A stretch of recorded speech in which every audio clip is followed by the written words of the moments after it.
Halatang kagising ko lang daw.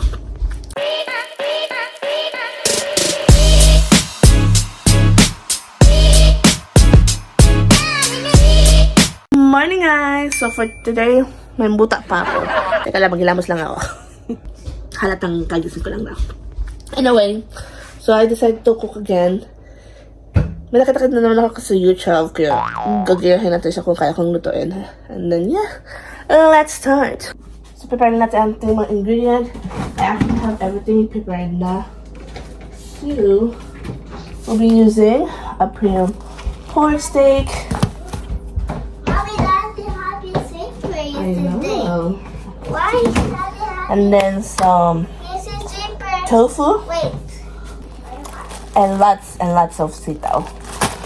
So, yan lang ating ingredients so far. Let's start. So, this meron pa akong onion. We'll just use this little onion.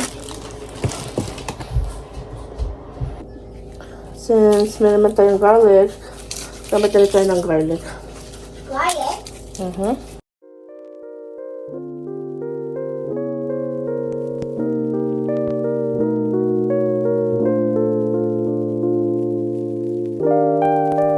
Since natanggal naman na yung mga most of the water sa tofu, we'll start ating na and prepare.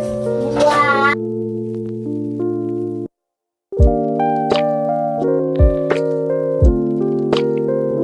So, unahin ko munang i-fry natin yung ating tofu. We'll add seasoning and a little bit of flour para lang siya mag-crispy, you know, vegetable stir-fry thing. Yeah.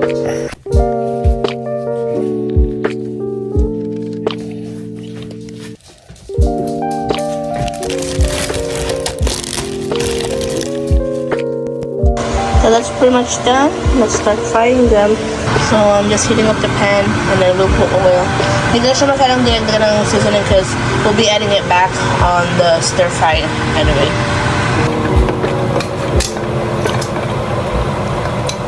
Tap on the other side. Bakong sila. Put water instead. Oh, thank you so much. This is nice.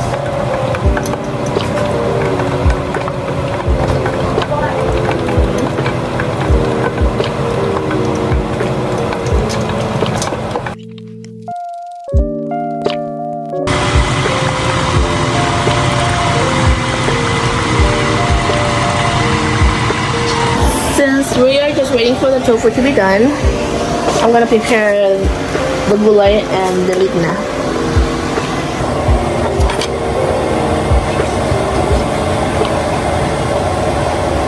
Let's just take off this excess fat. We don't need that.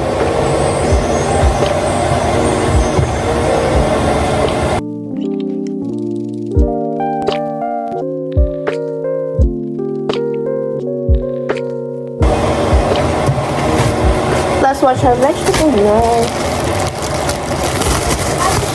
Yes.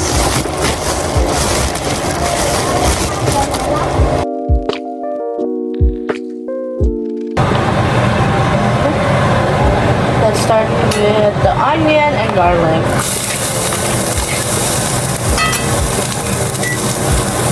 Lang mulog ka.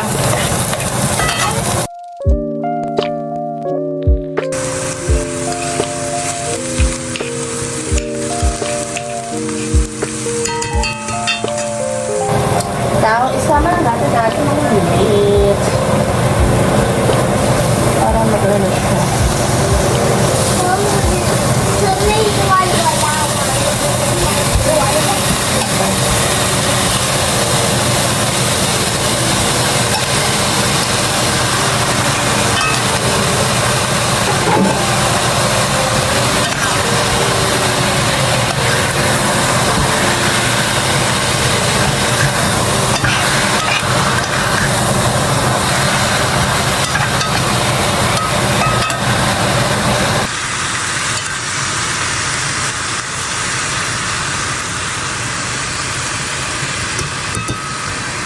So this is why I didn't add like water and oil kasi nag-water na siya yung meat.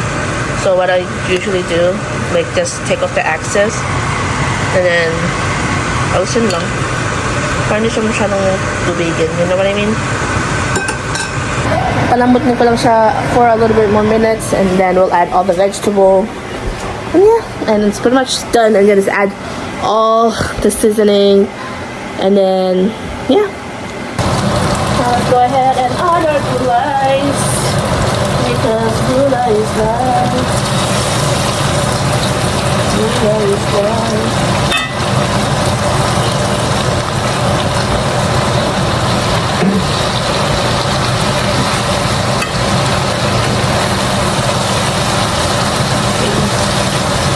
Add soy sauce, vinegar,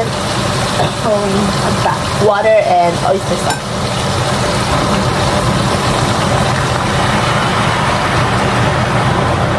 And then add water. And then to make things so good,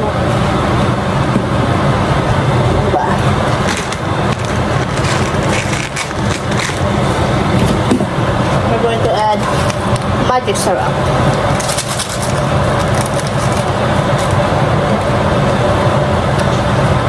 Everything is good with magic syrup.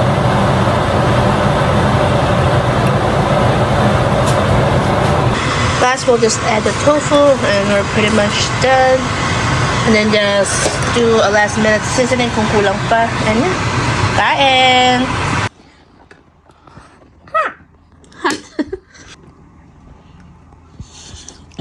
A little tester